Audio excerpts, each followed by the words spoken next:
विद्यार्थी मित्रों, हम प्रश्नों की ओर आगे बढ़ रहे हैं। एमसीक्यू 2 है।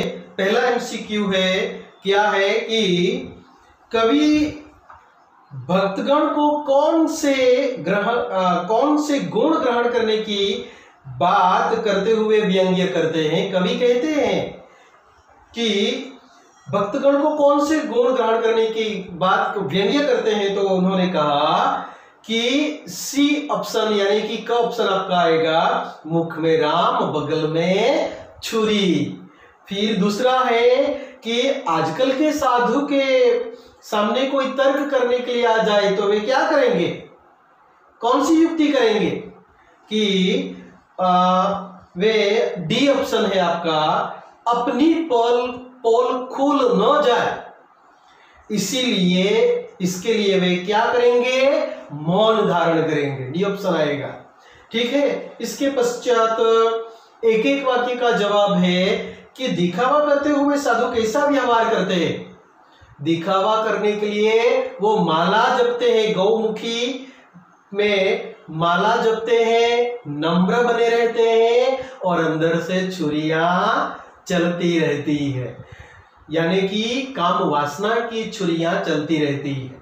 इसके पश्चात दूसरा एक एक वाक्य का प्रश्न, साधु उपदेश देने के लिए झोपड़ी कहां बनाते हैं। साधु उपदेश देने के लिए नगर से दूर, शहर से दूर बगीचे में झोपड़ी बना लेते हैं। फिर तीसरा प्रश्न, दंभी साधुओं को किस बात का भय सताता है। दंभी बाबाओं को भय सताता है कि उनसे कोई तर्क करने के लिए ना आ जाए और खुद की पोल न खोले, इस प्रकार का भय सताता रहता है।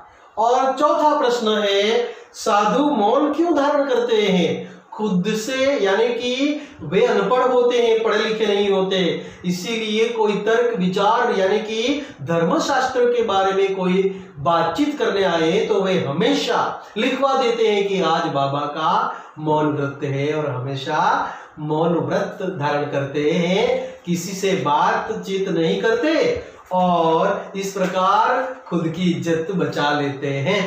तो 2-3 वाक्य के उत्तर देखिए। ढोंगी साधु भक्तजनों को क्या उपदेश देते हैं। ढोंगी साधु भक्तजनों को उपदेश देते हैं कि गौमुखी माला फेरते रहिए, मन में छुरियां चलाते रहिए, किसी भी प्रकार का कोई तर्क वितर्क करने आए तो दूर रहे, मौन धारण करें और किसी भी प्रकार का फल की उम्मीद न रखें, गलत काम करते रहे जब तक लोगों को पता न चले, इस प्रकार अपने का खुद का भेद न खोले।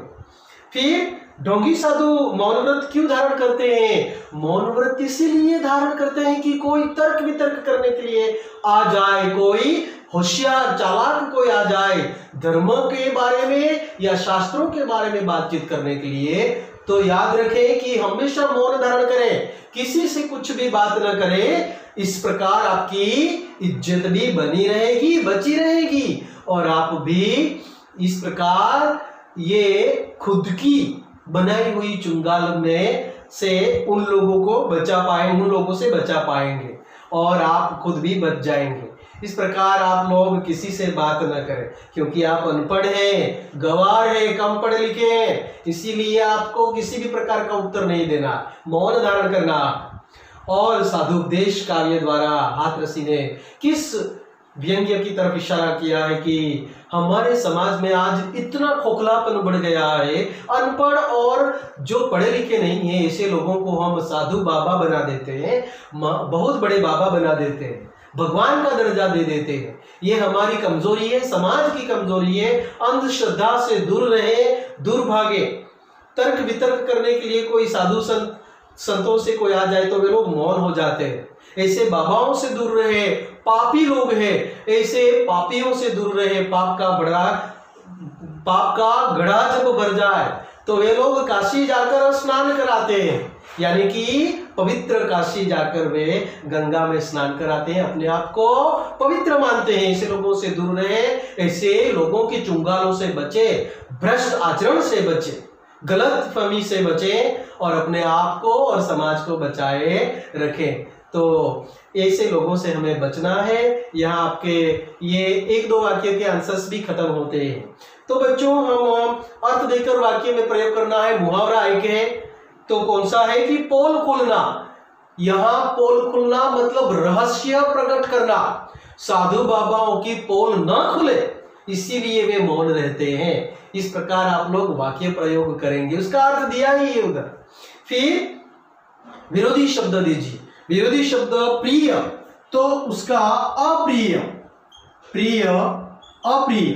फिर नम्र, उद्दंड, उद्दंड, उद्दंड बने रहे यानी कि गलत व्यवहार करना, सख्त व्यवहार करना। फिर भीतर बाहर, भीतर बाहर, अपोजिट हम देख रहे हैं बच्चों। इसके पश्चात है भय, निर्भय, ये भय, निर्भय, अपोजिट हम देख रहे हैं। और मौन यानी कि बातूनी जिसे कहा जाए, वाचाल जिसे कहा जाए, उसे मुखर कहा गया। उसे क्या कहा गया? मुखर कहा गया। तो इस प्रकार यहां आपके अपोजिट समाप्त होते हैं। रहस्य प्रकट, ये पोल खोलना मतलब रहस्य प्रकट करना, ये रहस्य प्रकट करना, ये उनका मीनिंग है। रहस्य प्रकट करना, ये थोड़ा दूर से लिखें। और इस प्रकार उसके अर्थ यहां समाप्त हुए। इसके बाद अपोजिट समाप्त हुए। हम विशेषण देखने जा रहे हैं बच्चों। विरोधी शब्दों के बाद क्या है? विशेषण। विशेषण में देखिए क्या होता है वो देखिए। विशेषण में देखिए कि स्वर्ग, स्वर्गीय, स्वर्गीय, इस प्रकार लिखा जाएगा, स्वर्गीय विशेषण है। इसके पश्चात चमकीला, चमक है तो चमकीला, चमकीला, चमकीला दो तरीकों से लिख सकते हैं। छोटी के मात्रा भी, छोटी की मात्रा भी और बड़ी की मात्रा भी लिख सकते हैं। इस प्रकार तर्क तो तार्किक, तर्क करने वाला तार्किक कहलाएगा। फिर धर्म तो धार्मिक उसे कहा जाएगा। उसे क्या कहा जाएगा? धार्मिक कहा जाएगा बच्चों। इसके पश्चात मैं यहां लिख रहा हूं, ये देह, दैहिक, देह का दैहिक विशेषण बोल रहा हूं मैं। इसके पश्चात नगर तो नागरिक, नगर में रहने वाला नागरिक। इस प्रकार यहां विशेषण खत्म हुए। भाववाचक संज्ञा मोस्टली हम अगले पाठों में भी देख गए हैं, वही है। तो नम्र, नम्रता, ता प्रत्यय लगाना है। इसके पश्चात कांपना, कंपन, तो मैं यहां ऊपर लिख रहा हूं कंपन, कंपन आप लोग लिख सकते हो। इस प्रकार गुणी, गुण, गुणी के गुण दिखाई देंगे, ये भाववाचक संज्ञा। इसके पश्चात भयभीत तो भयभीति, भयभीति, इस प्रकार लिखा जाएगा। ठीक है। फिर हमें कर्तृवाचक संज्ञा देखनी है। उपदेश कौन देता है? उपदेशक, उसे क्या कहा जाएगा? उपदेशक कहा जाएगा। यहां ध्यान दे, उपदेशक कहा जाएगा। धर्म तो उसे कर्तृवाचक संज्ञा बनानी है। धार्मिक, धर्म, धार्मिक, हाँ ये धार्मिक यहां दो तरीके से आ गया है। यहां उसका विशेषण भी धार्मिक होगा, विशेषण भी क्या होगा? धार्मिक। फिर झगड़ा कौन करता है? जो झगड़ा करता है उसे क्या कहा जाएगा? झगड़ालू कहा जाएगा। तो झगड़ा है तो झगड़ालू, लू लिख दे, बड़ी यू की मात्रा झगड़ालू, बड़ी यू की मात्रा यहां झगड़ालू, झगड़ालू इस प्रकार लिखा जाएगा। ठीक है। तो इस प्रकार यहां आपका ये पाठ संपूर्ण कविता व्यंग्य काव्य यहां खत्म होता है। और काव्य को खत्म करने के बाद प्रश्न के उत्तर देखें, ठीक तरह से गौर करें। यहां संपूर्ण आपका ये कविता आपकी यहां समाप्त होती है।